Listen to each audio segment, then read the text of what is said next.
Hello and welcome to this new episode of my Game Boy collection. We're still on the Game Boy section of this series with yet another Game Boy game. Let's see what this game has to offer. I got this game from a used video game store when I was 22 years old or so. This store had a variety of used video games, especially regarding the Game Boy and Game Boy Advance. The year was 2008, and most of the games there were like 20 years old or so, though the Game Boy Advance games were not that old, as the very last one was released that year.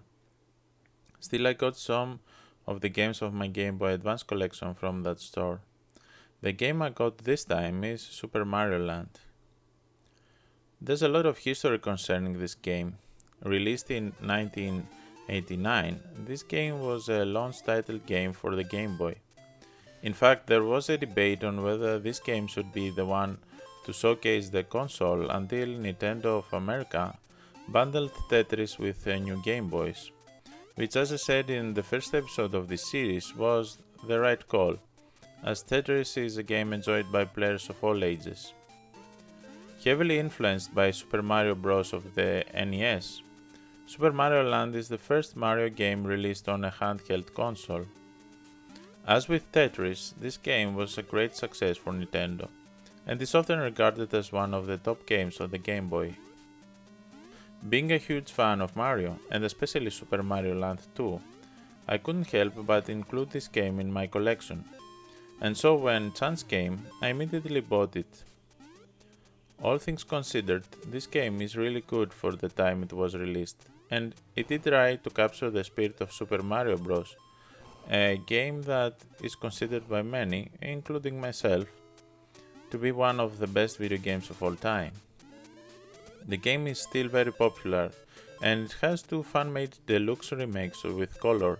I use a recording of the earliest one for this video, an indication that there are still die-hard fans of this game out there.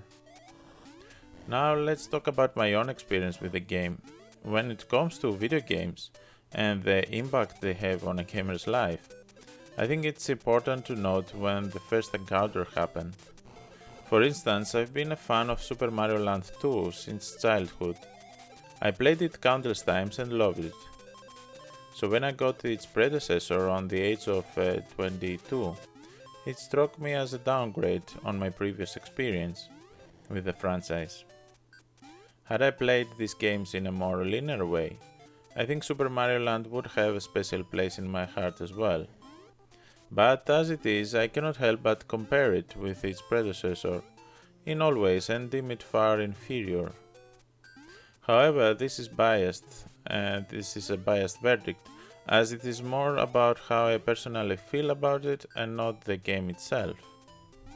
In a more important point of view, I have to acknowledge that this game was great for what it was in the time of its release, and that Super Mario Land 2, which is one of my very favorite games of the Game Boy, would not be around if it weren't for that game. And indeed, Super Mario Land has a lot of flaws, like handling and graphics, that were refined and enhanced in Super Mario Land 2, which is a good thing. I think the reason why video game rankings are so diverse between gamers is that every one of us has different or even none at all experience with the games of a collection, and so their rankings would not necessarily be the same. So let's see how our list goes now. There's some changes to be had here. As you can see, the rank list has been updated, that's a given, and the chronological list as well, obviously. And we see Super Mario Land in the middle of the ranked list, as there are a lot of other Game Boy games that I think are way better, or at the very least were more entertaining for my point of view. So this is it for now. If you like what you see here, make sure you subscribe on this channel to keep it going and leave a comment below to let me know what you think about it. Cheers!